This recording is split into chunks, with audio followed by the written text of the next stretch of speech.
Hello friends, RPSC learning world पर आपका स्वागत है। और फर्स्ट ग्रेड के अकॉर्डिंग हम 1 बाय 1 सारे टॉपिक कवर करते जा रहे हैं। आप राजस्थान बेस पर कोई सा भी कॉम्पिटिशनल एग्जाम दे रहे हो, इस चैनल पर आप अपने टॉपिक वाइज वीडियो को देख सकते हैं। क्यों? क्योंकि वहां पर किसी एग्जाम को टारगेट नहीं किया गया है। बाकी जो टॉपिक्स जो मैंने प्रोवाइड करवाए हैं वो डीपली स्टार्टिंग से एंड तक सारे का सारा उसमें जो है इंफॉर्मेशन मेंशन की है। तो जो भी आप एग्जाम दे रहे हो, आप प्लेलिस्ट से उस टॉपिक के अकॉर्डिंग आप जानकारी ले सकते हैं। और वीडियो कैसे लग रहे हैं, ये जो जानकारी मैं दे रही हूँ वो कैसी लग रही है, तो प्लीज़ आप कमेंट करके ज़रूर बताएं मेरे मोटिवेशन के लिए, जिससे मैं और अच्छी नॉलेज आपको प्रोवाइड करवा सकूं। साथ ही आरपीएससी लर्निंग वर्ल्ड को आपका सपोर्ट जरूर दे। लाइक करके तो सपोर्ट देंगे ही, साथ में अपने फ्रेंड सर्कल पे प्लीज़ शेयर कीजिएगा ताकि आगे से आगे ये नॉलेज पहुंच सके। और साथ ही दोस्तों सब्सक्राइब जरूर कर लीजिएगा, जिससे जो भी मैं न्यू वीडियोज बनाती हूँ वो आप तक बहुत जल्दी पहुंच जाए। अब राजस्थान का फर्स्ट ग्रेड का जो सिलेबस है उसके अकॉर्डिंग देखिए दोस्तों, राजस्थान की हिस्ट्री तो हमने देखी ही थी, ठीक है। अब राजस्थान ज्योग्राफी स्टार्ट की थी और उसमें ये सभी टॉपिक्स हमारे क्लियर हो गए हैं, आप प्लेलिस्ट से देख लीजिएगा।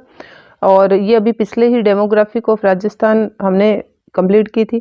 आज हम स्टार्ट कर रहे हैं नया टॉपिक एग्रीकल्चर, ठीक है। तो राजस्थान में जो कृषि की स्थिति है वो हम जो है 2-3 पार्ट्स बनेंगे और डीपली इसको कवर कर लेंगे।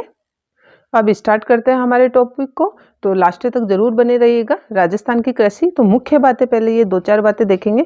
कृषि भारत की अर्थव्यवस्था का प्रमुख आधार स्तंभ है। राजस्थान की तो है ही, भारत की अर्थव्यवस्था का भी प्रमुख आधार स्तंभ है। और 75% जो गाँवों की जो जनसंख्या है, ग्रामीण जनसंख्या है अपनी 75%, इसमें से 62% जो जनसंख्या है वो कृषि कार्यों में संलग्न है दोस्तों, कृषि पर डिपेंड है रोजगार से। अब कृषि में क्या क्या शामिल किया जाता है, जो खेती की बात हो रही है उसमें देखो फसल तो आ ही रही है, उसके साथ में पशुधन भी आ रहा है, वानिकी भी आ रहा है और मत्स्य भी आ रहा है, ठीक है। तो ये मत्स्य वाला टॉपिक ये अलग नहीं है, ये खेती में ही ऐड किए गए हैं ये चारों चीजें। भारत की कृषि को मानसून का जुआ कहते हैं, आप समझ गए होंगे क्यों, क्योंकि यहाँ अनसर्टेनिटी है अपने मानसून में। कभी मानसून बहुत अच्छा आता है, कभी जल्दी आ जाता है, कभी बहुत जल्दी खत्म हो जाता है। तो ऐसे करके ये इसका सीधा इफेक्ट जो है खेती पर पड़ता है। इसी कारण मानसून का जुआ कह दिया गया है भारत की खेती को। कृषि योग्य जो भूमि है दोस्तों उसको कृषि जोत कहते हैं। देखिए एक एक लाइन बहुत इंपॉर्टेंट है, आगे के वीडियोस सारे के सारे इन्हीं बेसिक से समझ में आएंगे, तो प्लीज इनको आप ध्यान से देखें। तो जो कृषि की जितनी भी भूमि है, हम तो कहते हैं खेती की भूमि, ठीक है। और उसको जो है इसमें क्या कहा जाता है, कृषि जोते। क्या कहा जाता है, कृषि जोते, ओके। राजस्थान में जो टोटल भूमि देखे, जमीन देखे, तो 342.68 लाख हेक्टेयर है। और इसमें से अगर शुद्ध कृषित भूमि, भाई कितनी क्षेत्रफल पर कृषि की जा रही है, तो इसका आप 53.31% निकाल सकते हैं। इतने क्षेत्रफल पर खेती की जा रही है। अभी हमने बात की कि कृषि योग्य भूमि, तो जब कृषि की बात हो रही है तो कृषि जोते कहते हैं इसको। और कृषि जोते दोस्तों 5 प्रकार की होती है। वृत्त, वृत्त मतलब बड़ी, तो वृत्त कृषि जोते, मध्यम मीडियम, फिर अर्ध मध्यम हो जाती है, फिर लघु हो जाती है और सीमांत हो जाती है। जो अपने बजट में ये 5 प्रकार से ऐसे कैसे एक्सप्लेन किए जाते हैं, तो ये 5 जोते हमें पता होनी चाहिए। वृत्त, मध्यम, अर्ध मध्यम, लघु और सीमांत जोते, ओके।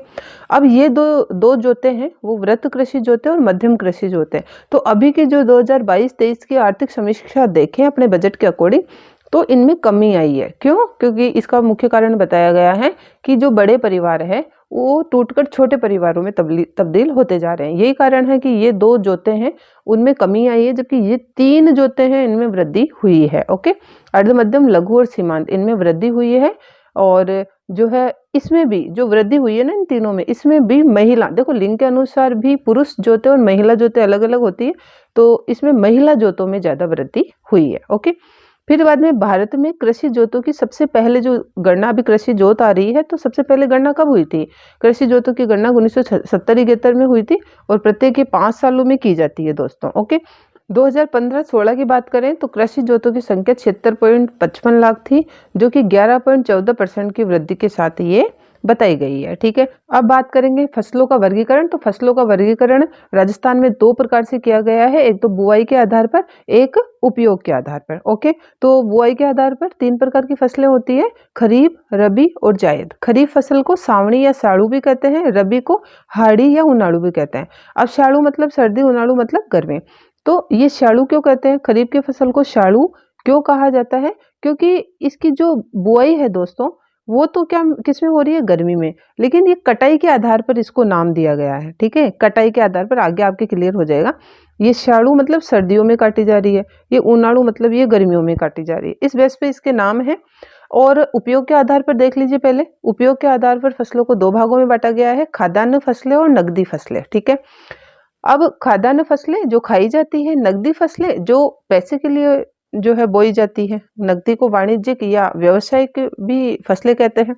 खाद्यान्न में कौन कौन सी आती है, अनाज और दलहन आती है। अनाज में गेहूं, चावल, बाजरा, मक्का वगैरह। ठीक है, दलहन में सभी दालें ऐड हो जाती है और दालों के साथ सोयाबीन भी आ जाती है, इसमें सोयाबीन भी दाल ही है। ठीक है, तो ये इसीलिए लिखा है कि ये दो फसलों में आएगी, तिलहन में भी आ जाती है सोयाबीन, क्योंकि इसका तेल भी निकलता है। ठीक है, तो ये खाद्यान्न फसलें हो गए, अनाज और दलहन। फिर नकदी फसलें होती है, नकदी वाणिज्यिक या व्यावसायिक फसलों में कौन कौन सी आती है, तिलहन, रेशेदार फसलें, पेय फसलें, मसाला फसलें और औषधीय फसलें आपके सामने हैं।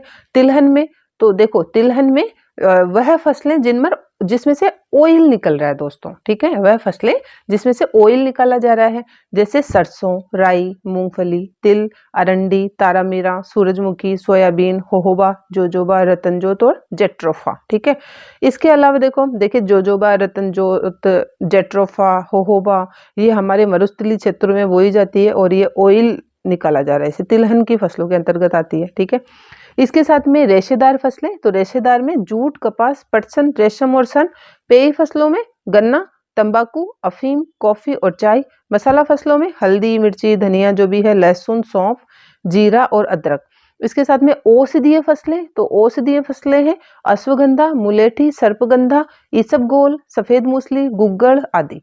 तो ये नगदी फसलें हैं दोस्तों, इस प्रकार से आपके सामने, और खाद्यान्न फसलें हैं। अब इधर अपन बात कर लेते हैं बुआई के आधार पर जो फसलें थी। पहले खरीफ देख लेते हैं, तो खरीफ की फसल को स्याड़ू कहते हैं। स्याड़ू क्यों कहते हैं, देखो इसकी बुआई देखो, बुआई जून जुलाई में हो रही है, और जून जुलाई में देखो गर्मियों का है, तो और कटाई कब हो रही है, अक्टूबर नवंबर है, तो कटाई के आधार पर इसको स्याड़ू कहा गया खरीफ की फसल को। ये वर्षा पर आधारित है। ठीक है, और ज्वार, बाजरा, मक्का, मूंगफली, चावल, सोयाबीन, तिल, गन्ना, मूंग, मोठ, ये सभी खरीफ में आते हैं।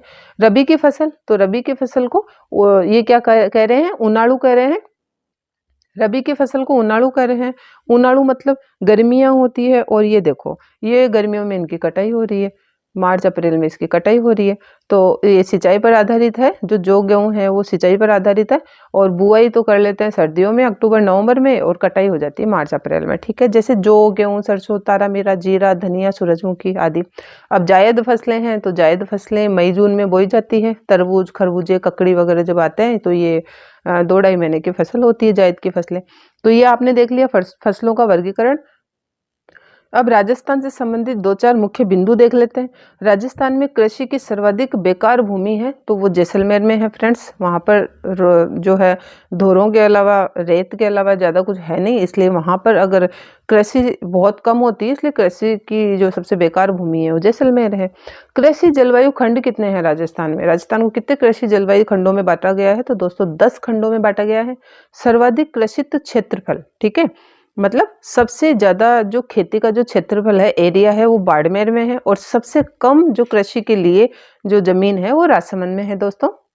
अब परसेंट पूछ लिया जाता है कृषि क्षेत्र का, अगर परसेंट सर्वाधिक 87% गंगानगर में है, खेती भी यही होती है गंगानगर में सबसे ज्यादा। और सबसे कम परसेंट में अगर जमीन पूछी जाए तो चूरू में है दोस्तों, 5% है। ठीक है, अब एक मुख्य जो संस्था है आपके सामने, भारतीय कृषि अनुसंधान परिषद। अब भारतीय कृषि अनुसंधान परिषद क्या है, ये कृषि से संबंधित जो है सर्वोच्च संस्था है। आगे की वीडियो में इसकी भी हम डिटेल से बात करने वाले हैं। अब राजस्थान किन किन फसलों में फर्स्ट आ गया है, अव्वल नंबर पे रहता है, वो थोड़ा सा देख लीजिए, बाकी आगे हम सीट भी देख लेंगे। बाजरा, सरसों, ग्वार और मोटे अनाज, इनमें हम फर्स्ट हैं। इसके अलावा जैतून, जीरा, धनिया, मेथी और मोठ, इसमें भी दोस्तों हम फर्स्ट नंबर पर आते हैं। बाकी जो कुल दलहन है उसमें जो है एमपी चला गया, बाकी कुल तिलहन में हम आते हैं। ठीक है, राजस्थान नहीं आते हैं। तो देखो बाजरा 57% समथिंग जो है हम सपोर्ट करते हैं पूरे भारत में। हम सरसों 42.72% प्रोवाइड करवा देते हैं। गुआर 77.68%, मोटे अनाज 24.92%, ये आपके सामने है। और इसके साथ में देखो दलहन में एमपी फर्स्ट जा रहा है, और यहाँ पर दलहन को बढ़ावा देने के लिए गवर्नमेंट ने कौन सी स्कीम स्टार्ट की है? प्रोटीन क्रांति। बाकी जो पीली क्रांति, लाल क्रांति जो भी है वो हम नेक्स्ट वीडियोज में देखेंगे। तो ये थोड़ा मोटा मोटा सा रिव्यू था कि जो राजस्थान है वो भारत में जो फसलें हैं उसमें फर्स्ट नंबर पे किन किन फसलों में आ रहा है। अब नेक्स्ट टॉपिक अपना ले लेते हैं सिंचाई। तो देखो सिंचाई सिंचाई 3 ही स्रोतों से मुख्य रूप से हो रही है दोस्तों राजस्थान में। फर्स्ट नंबर पे कुएं, ये फर्स्ट सेकंड थर्ड ये ऐसे लगा दिए मैंने, कुएं और नलकूप। तो फर्स्ट नंबर पर किसका सपोर्ट सबसे ज्यादा है? कुएं और नलकूपों का 67.13% है। उसके बाद में सेकंड नंबर पे नहरों के पानी से सिंचाई हो रही है 30.51% पे, और लास्ट है तालाब और अन्य स्रोतों से 2.36% जो है सिंचाई हो रही है। तो ये तो हो गई सिंचाई। अब समन्वित जल ग्रहण प्रबंधन योजना है, मतलब सिंचाई के लिए जो पानी वगैरह प्रोवाइड करवाने की जो स्कीम है उसको क्या कहा जाता है? IWMP। और IWMP किन किन जो है छोटी छोटी जो है ये संस्थाओं से बना हुआ है? तो DDP, DPAP, IWDP। तो इन तीनों को मिलाकर ये स्टार्ट हुई थी IWMP, समन्वित जल ग्रहण प्रबंधन परियोजना। क्या है ये? सिंचाई से संबंधित जो है प्रॉब्लम से सोल्व करना, सिंचाई का पानी जो है, सिंचाई के लिए जो पानी है खेती को जो है बढ़ावा देना, ठीक है, जो है जल प्रोवाइड करवाना, तो ये सभी कार्य इसके हैं। अब लास्ट हम देखेंगे कृषि सांख्यिकी 2021 के अनुसार जो सीट है, मतलब अभी हमने देखा था ना हम फर्स्ट सेकंड राजस्थान कितने जो उत्पादों में फर्स्ट चल रहा है, वो सीट देखेंगे फर्स्ट सेकंड थर्ड की। ओके, तो ये 2021 के अनुसार देख रहे हैं भारत में जो है ये बाजरा, सरसों, मोटे अनाज जो ये फसलें हैं उनके क्षेत्र में कौन फर्स्ट आ रहा है, कौन सेकंड आ रहा है, कौन थर्ड आ रहा है, ये देखेंगे। तो देखिए बाजरा तो हम अव्वल नंबर पे ही हैं, तो बाजरा राजस्थान फर्स्ट है और ये मैंने टिक लगा दिए हैं। राजस्थान इन 4 में फर्स्ट है, सरसों में, मोटे अनाज में और तिलहन में। यहाँ पर राजस्थान फर्स्ट नंबर पे है। बाकी बाजरे में सेकंड नंबर पे यूपी और थर्ड पे हरियाणा है, सरसों में सेकंड नंबर पे MP और थर्ड पे हरियाणा है, मोटे अनाज में सेकंड नंबर पर कर्नाटक और थर्ड में महाराष्ट्र है, और तिलहन में सेकंड नंबर पर महाराष्ट्र और फोर्थ नंबर पर MP है। अब बात कर लेते हैं राजस्थान सेकंड आ रहा है, देखिए ये टिक लगा दिया मैंने, राजस्थान दूसरे नंबर पर पहुंच गया है। तो पहले नंबर पर कौन है? दलहन में MP आ गया है, दूसरे नंबर पर राजस्थान और तीसरा महाराष्ट्र। मूंगफली में, तो मूंगफली में गुजरात फर्स्ट है, बाद में राजस्थान है और थर्ड नंबर पे तमिलनाडु है। अब चना और सोयाबीन में हम थर्ड नंबर पे आ गए हैं, राजस्थानी। तो चना उसमें फर्स्ट नंबर पे MP, सेकंड पे महाराष्ट्र और थर्ड पे राजस्थान। सोयाबीन में फर्स्ट महाराष्ट्र, सेकंड MP और थर्ड नंबर पे राजस्थान। तो ये कृषि सांख्यिकी 2021 के अनुसार सीट है कि किस किस क्षेत्रों में राजस्थान अव्वल चल रहा है। एक नोट भी देख लीजिए, बहुत ही इंपॉर्टेंट नोट है दोस्तों। कृषि बजट राज्य में पहली बार, देखिए राजस्थान राज्य में पहली बार कृषि बजट अलग से प्रस्तुत किया गया था, ठीक है। तो और किस नाम से प्रोवाइड करवाया गया था? तो हम एग्रीकल्चर देख रहे हैं, तो पहले ये लाइन हमें पता होनी चाहिए, समृद्ध किसान खुशहाल राजस्थान, ठीक है। ये बजट में हमने टैग दिया था, मतलब राजस्थान जो बजट है खेती का, कृषि का, उसमें इस लाइन से, इस विचार से ये बजट प्रस्तुत हुआ है, समृद्ध किसान खुशहाल राजस्थान। ओके, इसके अलावा राजस्थान की अर्थव्यवस्था में जो कृषि का योगदान है दोस्तों, 11-12 के अनुसार देखें, ओके, तो 28.56% था, जबकि अभी 22-23 की प्रेजेंट वाली देखें हम कृषि जो है समीक्षा, तो 28.95% हो गया है। देखिए थोड़ी बहुत ही जो है पॉइंटों में ही बढ़ोतरी हुई है इसकी, ये देखिए। तो यहाँ हमने देखा कृषि से संबंधित बेसिक सारा कुछ देख लिया है। नेक्स्ट वीडियो में हम जो एग्रीकल्चर से संबंधित काफ़ी संस्थाएं हैं, कौन सी स्कीम्स चल रही है गवर्नमेंट की, राजस्थान में कृषि की जो समीक्षा है वो वापस डिटेल से हम देखेंगे। और ये आपने देख लिया होगा। प्लीज़ फ्रेंड्स, वीडियो में दी गई सूचना कैसी लगी आपको, तो आप प्लीज़ कमेंट करके ज़रूर बताया करें, और साथ में RPSC लर्निंग वर्ड को लाइक शेयर जरूर कीजिएगा, और साथ में सब्सक्राइब जरूर कर लीजिएगा, जिससे आपको नए वीडियोस की नोटिफिकेशन जल्दी से मिल जाए। Thank you so much friends.